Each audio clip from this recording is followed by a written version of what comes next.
Warteg itu selalu ramai, uang mengalir tanpa henti.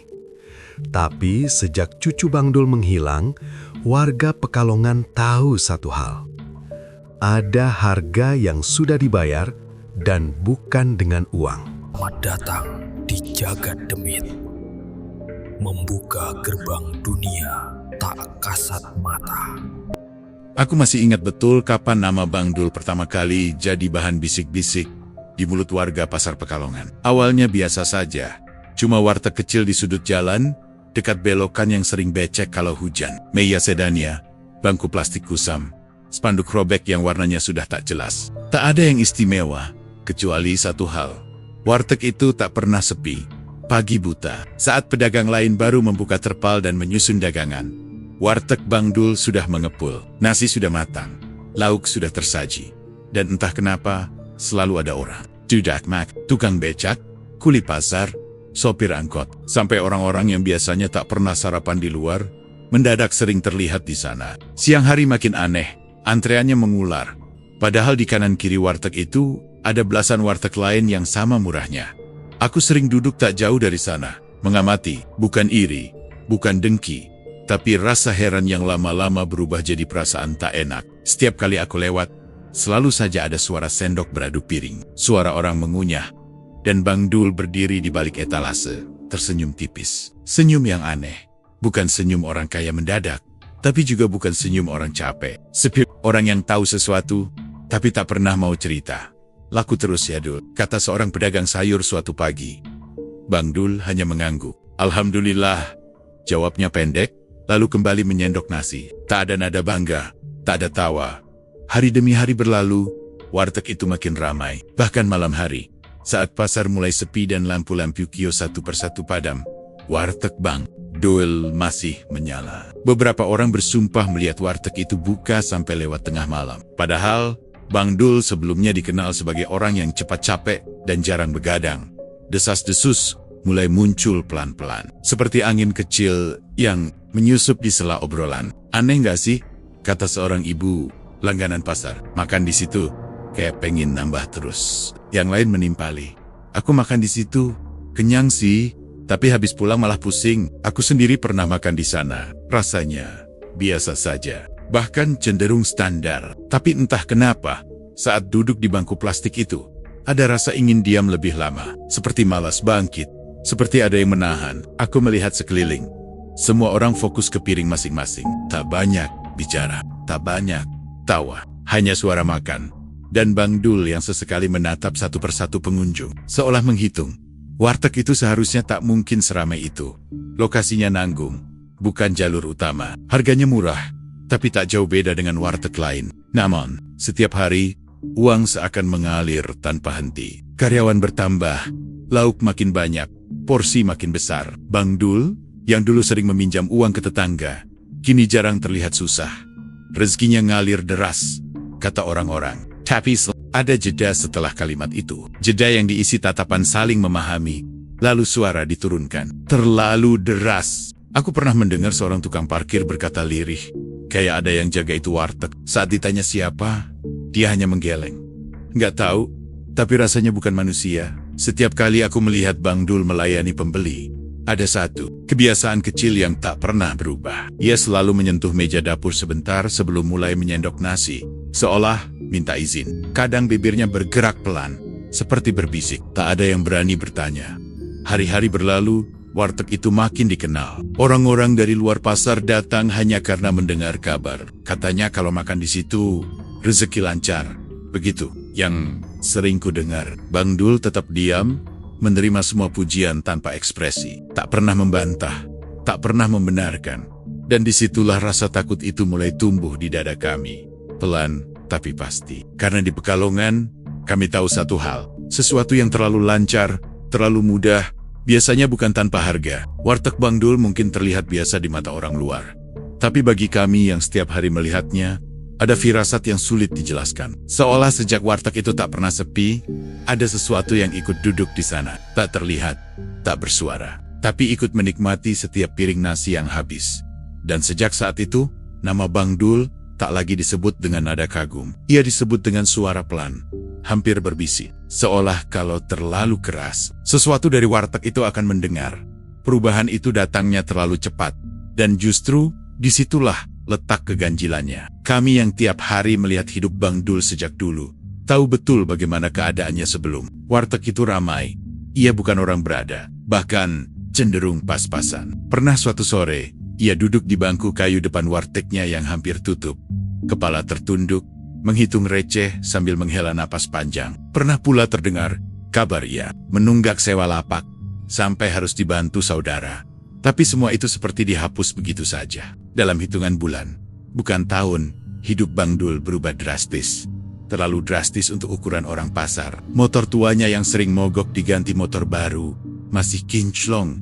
Platnya belum sempat kotor. Beberapa orang melihat ia mulai mengenakan jam tangan yang tak biasa dipakai pedagang kecil. Bajunya rapi, sepatunya bersih. Wajahnya tetap itu-itu aja, tapi aura hidupnya berbeda.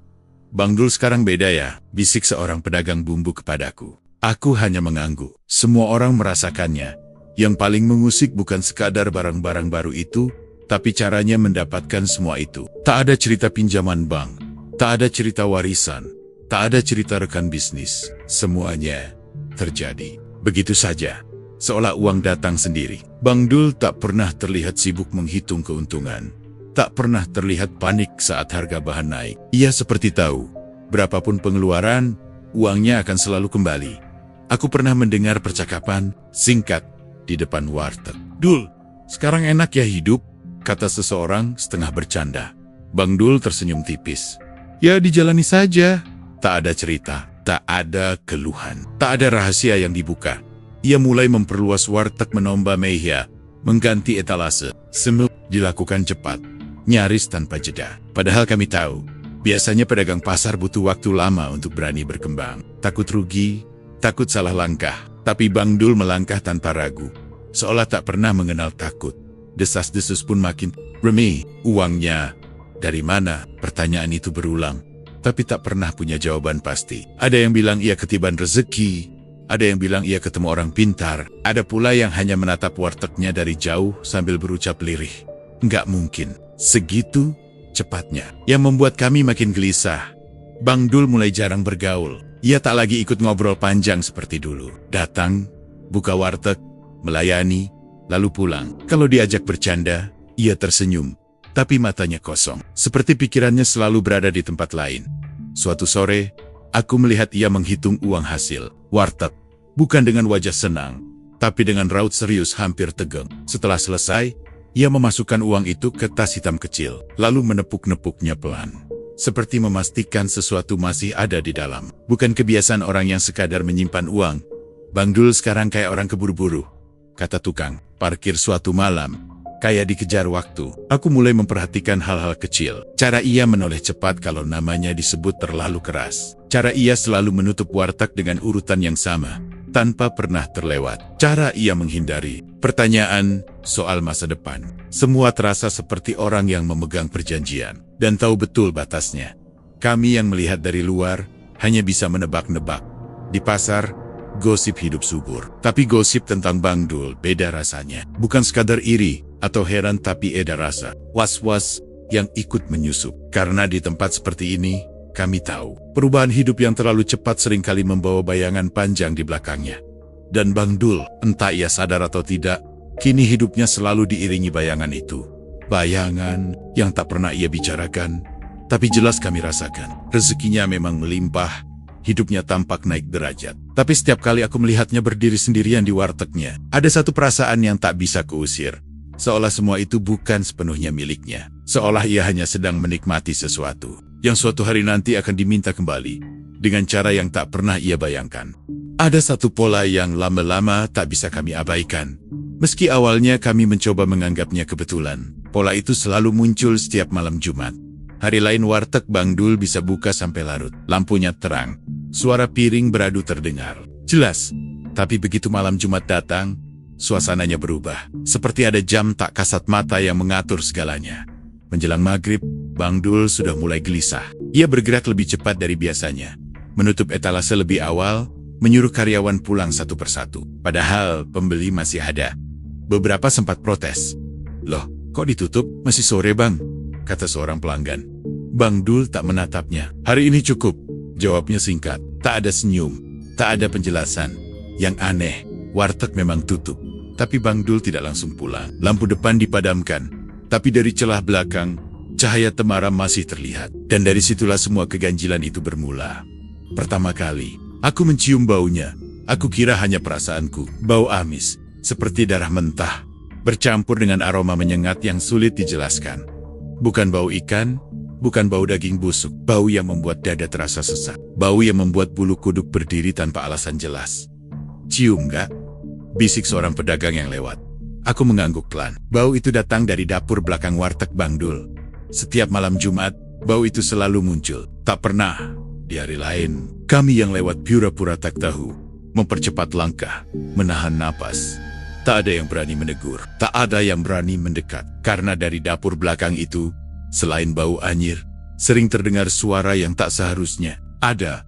Seperti suara air dituang, lalu suara gesekan, dan sesekali, suara Bang Dul sendiri.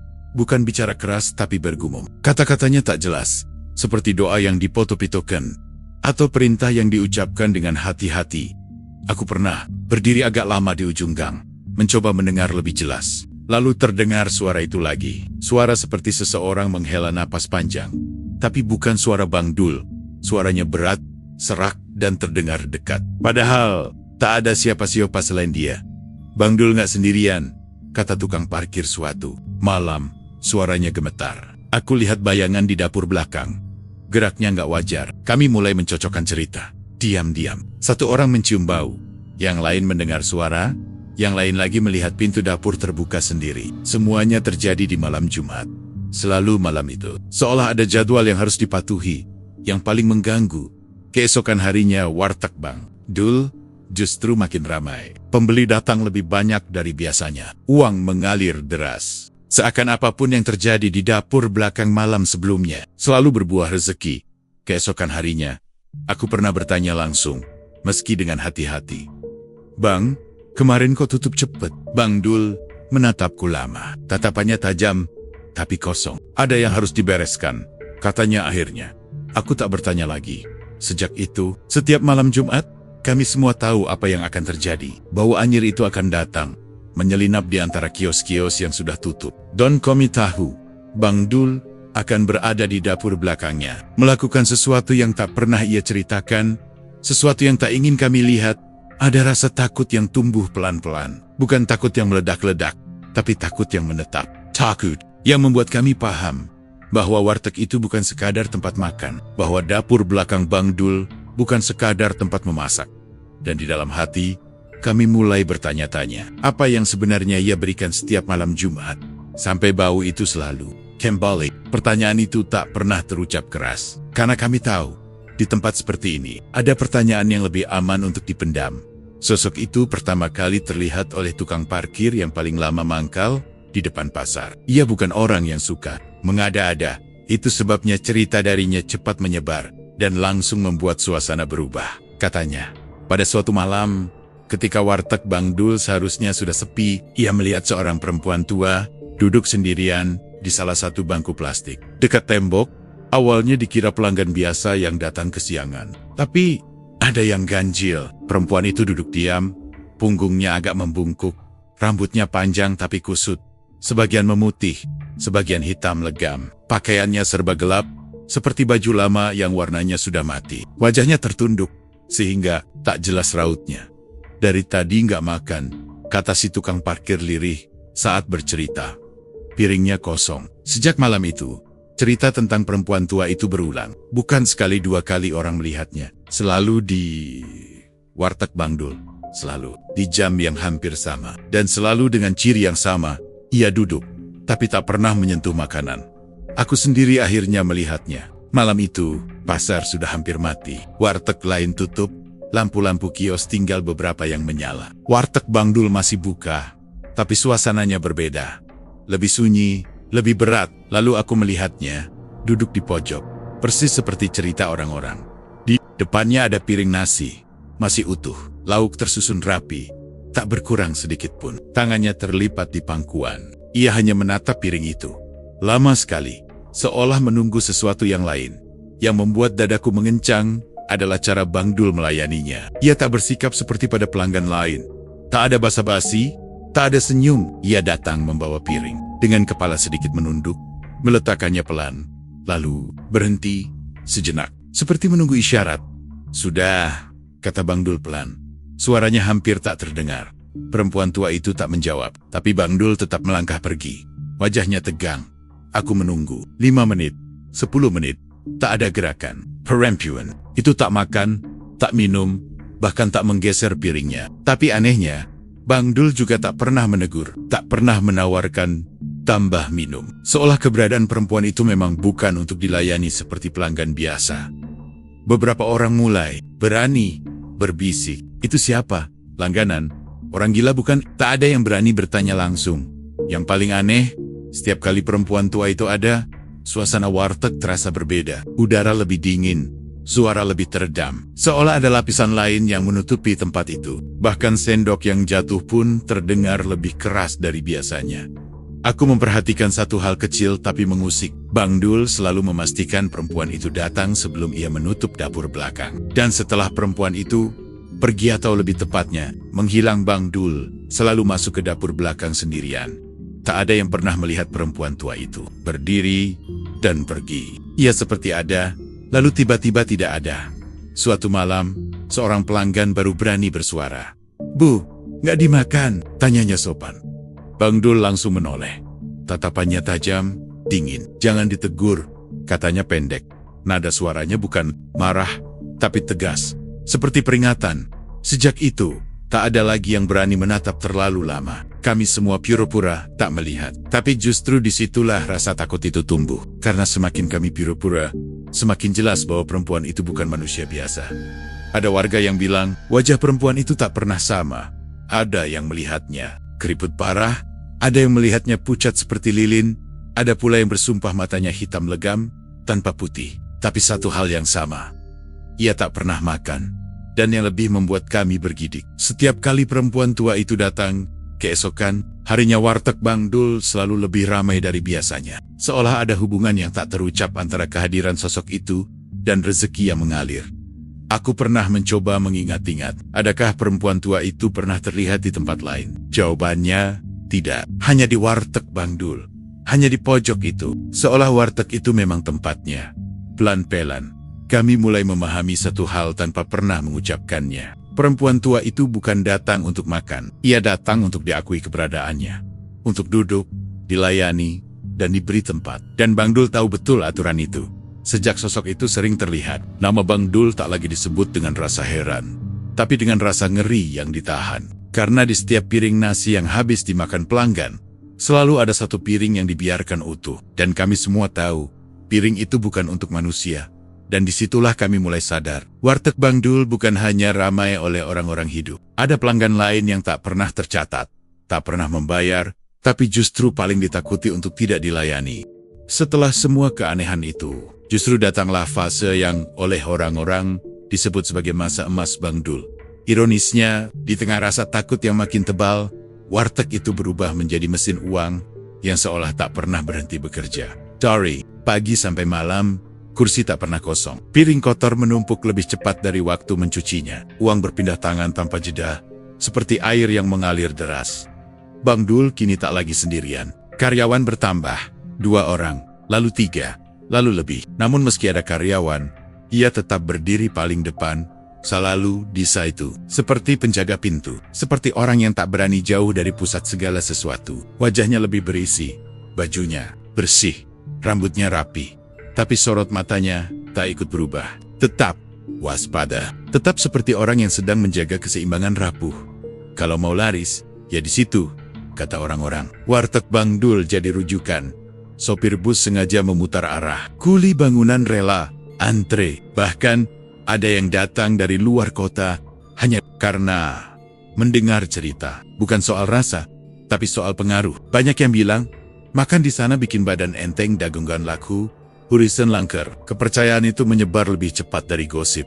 Bang Dul menikmati semuanya, tapi dengan cara yang enak. Ia jarang tertawa lepas, jarang bercanda. Saat uang dihitung, ia tak bersorak. Saat wartegnya dipuji, Ia hanya mengangguk. Namun satu kalimatnya sering terdengar. Diucapkan seperti pembenaran. Rezeki udah ada yang ngatur. Kalimat itu diulang-ulang. Pada pelanggan, pada tetangga, pada dirinya sendiri. Ia mulai membeli ruko kecil tak jauh dari pasar. Wartegnya tak lagi sekadar lapak. Ada pintu besi, ada gudang, ada dapur belakang yang lebih luas. Perubahan itu cepat, nyaris tanpa rencana panjang. Semua seperti sudah disiapkan jalannya. Aku melihat sendiri bagaimana uang seakan tak pernah habis. Bang Dul tak pernah terlihat khawatir soal modal.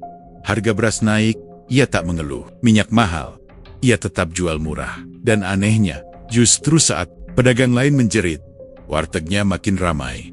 Namun di balik semua itu, ada aturan-aturan tak tertulis yang makin terasa. Bang Dul tak pernah absen pada malam-malam tertentu. Tak pernah melewatkan hari tertentu. Dan satu hal yang kami perhatikan bersama, setiap kali ia tampak terlalu santai, terlalu menikmati.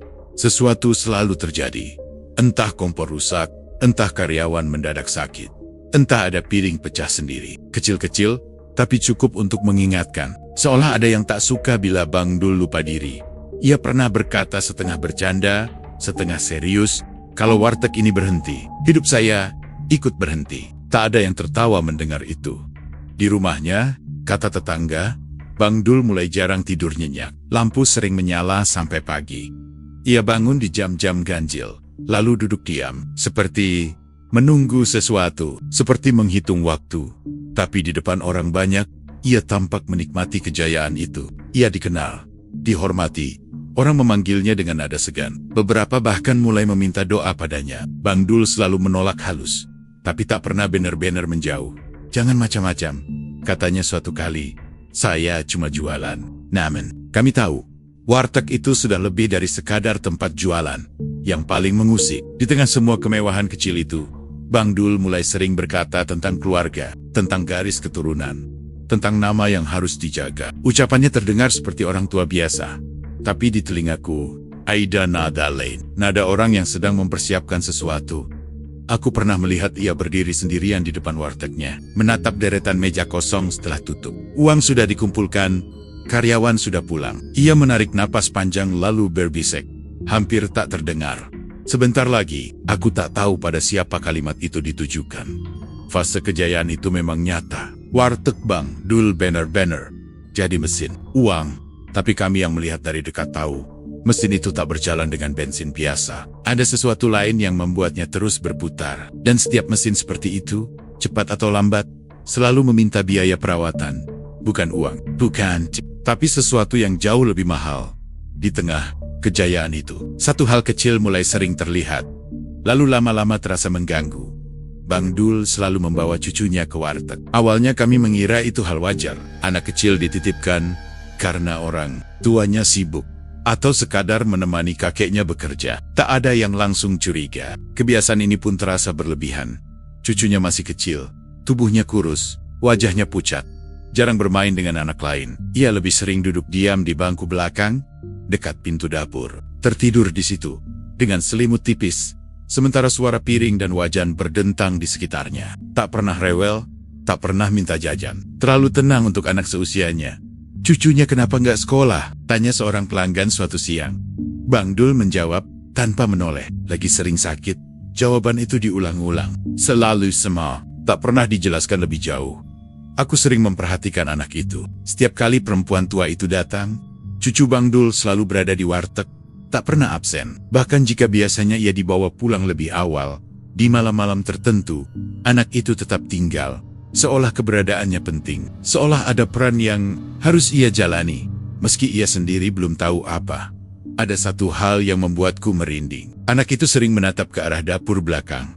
Lama sekali, tatapannya kosong, tapi penuh rasa takut. Pernah suatu malam, aku mendengar ia berbisik pelan. Suaranya nyaris tenggelam oleh hiruk-pikuk. Kakek, aku takut. Bang Dul menghampirinya cepat. Terlalu cepat. Ia berjongkok, menutup mulut cucunya dengan tangan, lalu tersenyum ke arah pelanggan. Tidur saja, katanya lembut. Nanti juga nggak apa-apa. Anak itu menurut, selalu menurut. Sejak cucunya sering dibawa, Bang Dul berubah. Ia jadi lebih protektif, tapi dengan cara yang aneh. Ia melarang siapapun terlalu dekat. Melarang difoto, melarang ditanya. Jika ada pelanggan yang mencoba mengajak bicara, Bang Dul langsung memotong. Biarkan dia, katanya. Anak kecil nggak usah ikut dengar orang dewasa. Padahal tak ada obrolan berat, hanya basa-basi. Beberapa pedagang mulai berbisik. Kasihan anak itu, kata mereka. Mukanya kayak nggak pernah kena matahari. Ada pula yang berkata lebih lirih. Kayak kalimat itu membuatku sulit tidur malam itu. Yang paling membuat perutku mulas oleh firasat buruk adalah perubahan fisik cucu Bang Dul. Semakin lama, ia semakin sering sakit, batuk, tak sembuh-sembuh. Badannya dingin, bahkan saat cuaca panas. Dan anehnya, setiap kali ia terlihat paling lemah, warteg Bang Dul justru paling ramai. Seolah ada hubungan yang tak ingin kami akui. Aku pernah melihat Bang Dul menggendong cucunya ke dapur belakang. Pintu ditutup rapat. Dari luar terdengar suara. Bang Dul berbicara pelan, seperti menenangkan, tapi suaranya bergetar. Setelah itu, pintu dibuka. Bang Dul keluar sendiri. Cucunya tak terlihat. Baru beberapa saat kemudian, anak itu muncul lagi, lebih pucat dari sebelumnya.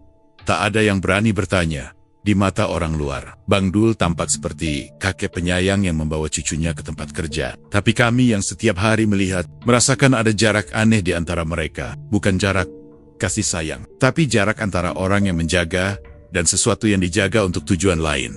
Aku mulai menyadari, keberadaan cucu itu bukan kebetulan. Ia bukan sekadar ditemani, seperti bagian dari rutinitas yang tak boleh diubah. Dan sejak itu, satu pikiran buruk terus menghantui kepalaku. Jika warteg Bang Dul hidup dari sesuatu yang tak wajar, lalu apa peran anak kecil itu di dalamnya? Pertanyaan itu tak pernah terucap. Tapi setiap kali melihat tubuh kecilnya tertidur di bangku belakang, di dekat dapur yang selalu mengeluarkan bau anyir, aku tahu ada sesuatu yang sangat salah dan yang lebih menakutkan. Bang Dul tahu itu. Malam itu datang tanpa tanda apapun. Tak ada hujan, tak ada angin kencang. Pasar sudah lama sepi, lampu-lampu kios padam satu persatu, menyisakan warteg Bang Dul yang, seperti biasa di malam Jumat, sudah tutup lebih awal. Pintu depan tertutup, rapat, lampunya mati. Dari luar, warteg itu tampak kosong, tak berpenghuni. Tapi justru, disitulah keanehan itu terjadi. Sekitar tengah malam, saat kebanyakan orang sudah terlelap, suara itu terdengar. Awalnya pelan, seperti isak yang ditahan. Beberapa orang mengira hanya suara kucing atau angin. Tapi suara itu tak berhenti. Ia naik turun, bergetar, lalu berubah jadi tangisan anak kecil. Jelas, nyata. Terlalu nyata untuk diabaikan. Aku terbangun dari tidurku. Jantung berdegup tak karuan. Dari keyohan. Arah suara itu jelas warteg Bang Dul. Dengar nggak? Pesan singkat masuk ke ponselku dari tetangga. Aku tak menjawab. Aku sudah berdiri di jendela, mencoba memastikan telingaku tak salah dengar. Tangisan itu bukan tangisan biasa. Bukan tangisan minta susu atau minta digendong. Tangisan itu panjang, serak, seperti kehabisan napas. Sesekali terdengar seperti orang memanggil. Tapi suaranya terputus-putus. Tak jelas ucapannya. Beberapa warga nekat keluar rumah. Kami berdiri berjauhan. Tak ada yang berani mendekat. Warteg itu tetap gelap. Pintu depan terkunci. Tak ada gerakan. Tak ada cahaya. Bang Dul di dalam, seseorang berbisik. Tak ada yang menjawab. Tangisan itu berlangsung lama. Terlalu lama. Lalu, di sela isak itu, terdengar suara lain. Suara Bang Dul. Pelan, tertekan, seperti menahan sesuatu. Sudah. Entah itu ditujukan pada siapa. Ada satupun dari kami yang berani mengetuk pintu. Bukan karena tak peduli, tapi karena rasa takut yang menekan dada. Kami tahu, kalau itu memang tangisan cucunya, seharusnya Bang Dul meminta tolong. Tapi warteg itu tetap tertutup. Seolah apapun yang terjadi di dalam, tak boleh diketahui siapapun. Lalu, tiba-tiba, suara itu berhenti. Mendadak sunyi. Terlalu sunyi. Tak ada suara langkah. Tak ada pintu dibuka. Tak ada orang keluar. Hanya keheningan yang terasa berat. Seperti menekan telinga. Kami saling pandang. Tak ada yang bicara. Setelah beberapa menit, satu persatu kembali ke rumah masing-masing. Tak ada kesepakatan. Tapi kami semua melakukan hal yang sama. Pura-pura tak terjadi apa-apa. Keesokan paginya, warteg Bang Dul tetap tutup. Itu yang pertama kali membuat kami benar-benar panik. Biasanya, seberapapun larut malamnya, Bang Dul selalu buka pagi-pagi. Tapi hari itu, pintu besinya tertutup. Tak ada asap nasi. Tak ada suara wajan. Seorang pelanggan mencoba mengetuk. Tak ada jawaban. Bang Dul sakit. Tanya seseorang. Tak ada yang tahu. Siangnya, warteg tetap tutup. Sore, tetap sama. Takeda, tanda kehidupan. Bau anyir yang biasanya samar, hari itu justru tercium lebih kuat, meski pintu tertutup. Malamnya, beberapa warga memberanikan diri mengintip dari celah belakang. Lampu dapur mati, tapi di lantai ada bekas basah yang mengering. Warnanya lebih gelap dari air biasa. Tak ada laporan, tak ada polisi, tak ada keramaian. Seolah kejadian semalam adalah rahasia yang disepakati bersama untuk dilupakan. 2 hari kemudian, warteg Bang Dul buka kembali. Seperti biasa, bahkan lebih ramai dari sebelumnya. Bang Dul berdiri di balik etalase, wajahnya pucat, matanya cekung. Saat ditanya kemana cucunya, ia menjawab singkat, "Pulang." Tak ada yang berani bertanya lebih jauh. Sejak malam itu, kami semua tahu, ada garis yang telah dilewati. Tangisan tengah malam itu menjadi penanda, bukan hanya bagi kami, tapi bagi Bang Dul sendiri. Dan warteg yang tetap tutup setelahnya, terasa seperti jeda sebelum sesuatu yang lebih besar terjadi. Karena di balik pintu yang tertutup itu, telah berubah. Sesuatu telah diambil. Dan meski warteg itu kembali buka dan uang kembali mengalir, sejak malam itu, rasa dingin tak pernah benar-benar pergi dari tempat itu. Kami hanya belum tahu harga apa yang baru saja dibayar. Setelah malam, tangisan itu, keberadaan cucu Bang Dul berubah menjadi sesuatu yang ganjil. Bukan karena ia jarang terlihat, melainkan karena tak pernah terlihat lagi sama sekali. Hari pertama warteg buka kembali, beberapa orang masih bertanya-tanya. Hari kedua, mulai muncul kegelisahan. Hari ketiga, barulah kami semua sadar, anak itu benar-benar hilang. Tak ada pengumuman, tak ada kepanikan, tak ada suara orang mencari anak kecil yang seharusnya membuat pasar gempar. Semua berlangsung terlalu tenang, terlalu rapi. Bang Dul datang seperti biasa, membuka warteg, melayani pembeli, seolah tak ada satu kursi kecil di belakang, yang kini kosong selamanya. "Cucunya mana, Bang?" tanya seorang pelanggan yang cukup akrab. Bang Dul berhenti menyendok nasi sejenak, tangannya gemetar tipis. Lalu ia melanjutkan seperti tak terjadi apa-apa. "Sudah dibawa pulang," katanya pendek. "Pulang kemana?" "Ke keluarganya." Jawaban itu diulang pada semua orang, dengan nada yang sama, tanpa variasi. Ke keluarganya. Padahal kami tahu, tak ada keluarga yang datang, tak ada yang menjemput, tak ada koper kecil, tak ada pakaian dibawa keluar. Anak itu seperti lenyap di tempat. Yang membuat kami makin gelisah adalah satu hal. Tak ada laporan kehilangan, tak ada polisi datang, tak ada selebaran, tak ada tangisan orang tua. Seolah anak itu memang tak pernah ada, seolah keberadaannya bisa dihapus begitu saja. Aku pernah memberanikan diri bertanya lebih jauh.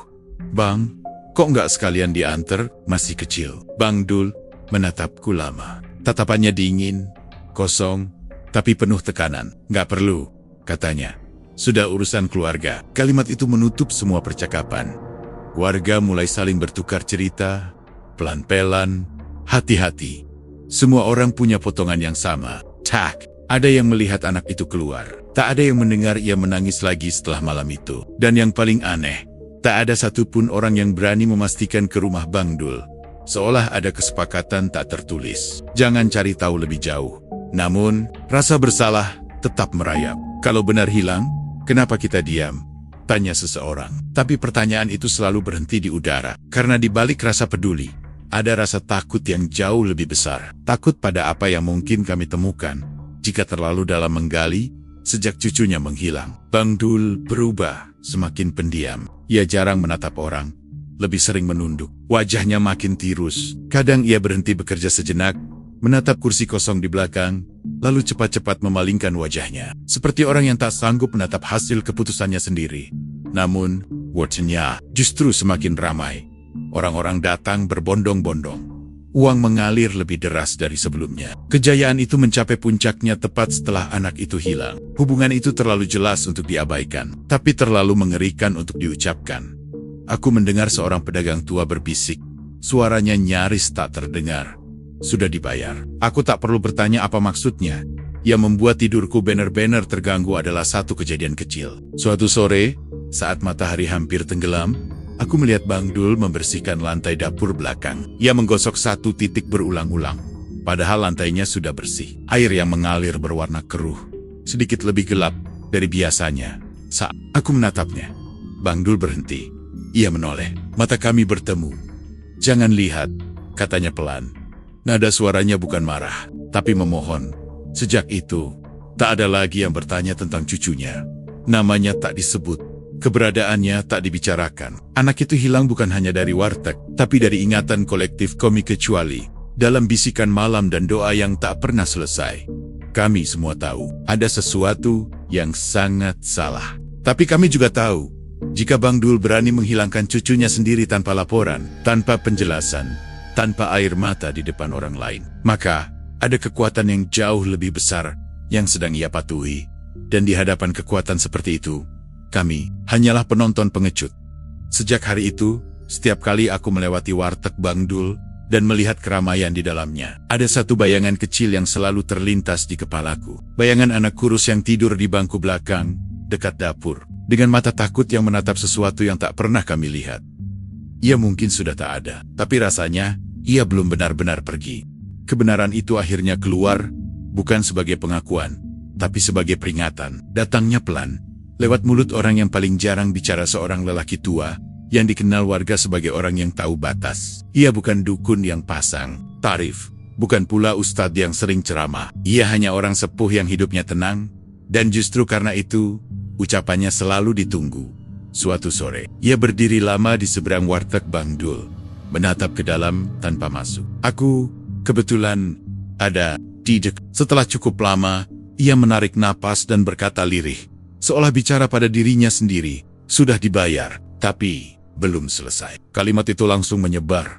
Sejak cucu Bang Dul menghilang, kejadian-kejadian aneh makin sering muncul. Bukan yang mencolok, tapi yang pelan menggerogoti. Karyawan satu persatu sakit tanpa sebab jelas. Ada yang mimpi buruk berulang, ada yang mendadak muntah darah, lalu sembuh begitu saja. Bang Dul sendiri makin kurus, wajahnya seperti ditarik ke dalam. Tapi wartegnya tetap ramai, terlalu ramai.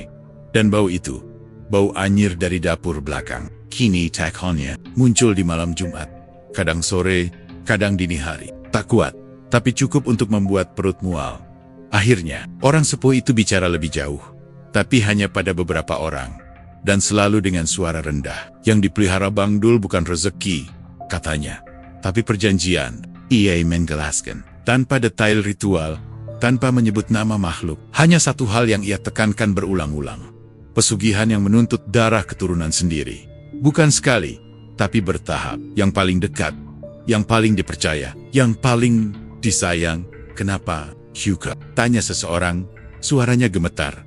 Orang tua itu menunduk, karena itu yang paling mahal. Sejak saat itu, potongan-potongan kejadian seperti tersusun sendiri. Malam Jumat yang selalu tertutup, perempuan tua yang tak pernah makan, anak yang selalu ada di jam-jam tertentu, tangisan tengah malam, lalu hilangnya cucu tanpa laporan. Semua bukan kebetulan, semua adalah tahapan. Pesugihan itu, kata orang tua itu lagi, tak pernah puas dengan uang. Uang hanya umpan. Yang diambil adalah ikatan darah, sebagai bukti kesetiaan. Semakin besar rezeki yang diminta, semakin dekat hubungan yang harus dikorbankan. Aku teringat wajah Bang Dul saat terakhir kali ada yang menyebut cucunya. Tatapannya bukan sekadar sedih. Itu tatapan orang yang sudah memilih, dan kini hidup dengan pilihannya. Yang paling mengerikan adalah satu kenyataan pahit. Setelah cucunya hilang, tak ada lagi kejadian besar yang mengganggu Bang Dul. Ada suara tangisan lagi. Tak ada penampakan perempuan tua di depan umum. Seolah semuanya sudah dibayar lunas. Yang tersisa hanya bau, mimpi buruk, dan rasa bersalah yang menggerogoti pelen-pelen. Suatu malam, aku melihat Bang Dul sendirian di wartegnya setelah tutup. Ia duduk di bangku kecil, menghadap dapur belakang lampu temarong. Tangannya gemetar, memegang uang hasil jualan hari itu. Bukan wajah orang bahagia, tapi wajah orang yang tak punya jalan pulang.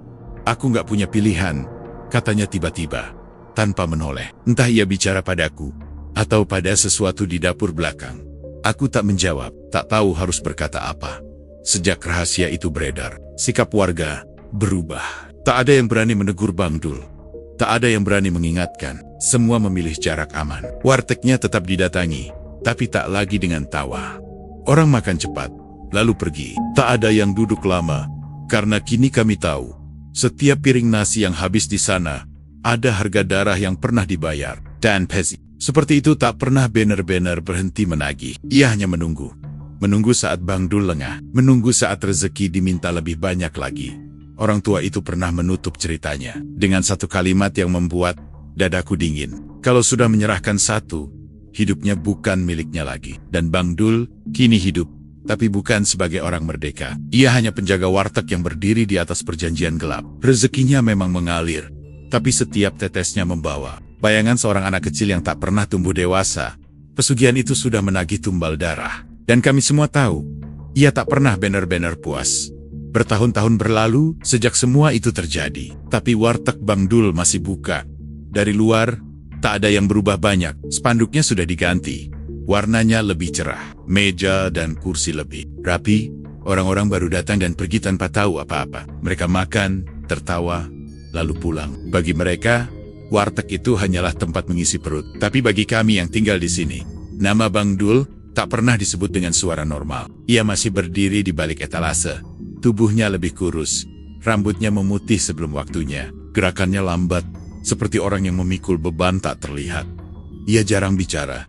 Jika ditanya, jawabannya singkat. Jika dipuji, ia hanya mengangguk. Seolah semua kata sudah habis ia ucapkan di masa lalu. Tak ada lagi perempuan tua yang duduk di pojok warteg. Tak ada lagi tangisan tengah malam yang terdengar jelas. Tapi bau anyir itu kadang masih datang, tipis, cepat menghilang, tapi cukup untuk mengingatkan kami bahwa sesuatu belum sepenuhnya pergi. Orang-orang lama tahu aturannya. Jangan duduk dekat dapur belakang. Jangan datang terlalu malam. Jangan menyebut nama cucu Bang Dul. Dan yang paling penting, jangan bertanya terlalu dalam. Di pasar, aturan seperti itu ditaati tanpa perlu diumumkan. Suatu sore, seorang pendatang bertanya dengan santai, "Bang, warteg ini dari dulu ya?" ramainya. Bang Dul berhenti sejenak, lalu menjawab pelan, "Iya, dari dulu. Tak ada cerita lanjutan, tak ada senyum. Kami semua tahu, kejayaan itu bertahan karena harga yang sudah dibayar. Tapi kami juga tahu, Bang Dul hidup dalam hukuman yang tak pernah diumumkan.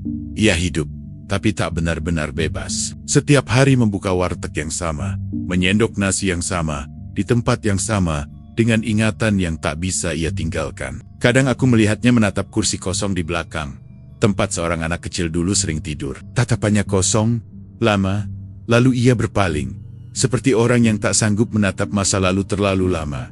Tak ada makam yang kami tahu. Tak ada doa bersama.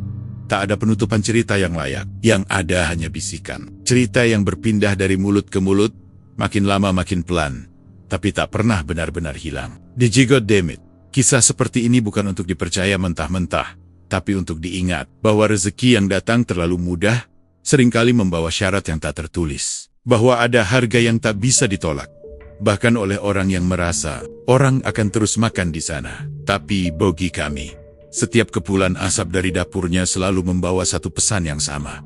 Jangan iri pada rezeki yang tak kau tahu asalnya. Karena di balik warteg yang tak pernah sepi, ada nama yang kini hanya berani disebut dalam bisikan. Dan ada satu jiwa kecil yang menjadi bagian dari harga itu tanpa nisan, tanpa cerita resmi, tanpa keadilan. Inilah kisah yang kami simpan, bukan untuk ditakuti berlebihan, tapi untuk diingat baik-baik. Karena di dunia seperti ini, yang paling menyeramkan bukanlah makhluk tak kasat mata, melainkan pilihan manusia saat rezeki datang tanpa batas.